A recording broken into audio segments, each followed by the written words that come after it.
प्रांजल खेवलकर यांना ड्रग बाळगल्याच्या प्रकरणी, सेवन केल्याप्रकरणी अटक करण्यात आली होती.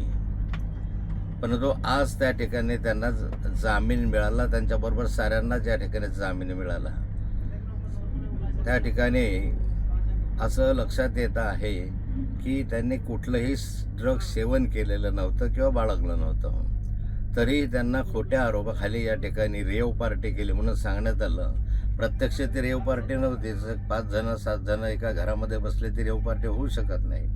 नंतर त्यांच्यावर फार मोठे गुन्हे आहेत म्हणून त्यांच्यावर गुन्हा दाखल करण्यात आला. पहिल्या क्रमांकाचा आरोप केलं.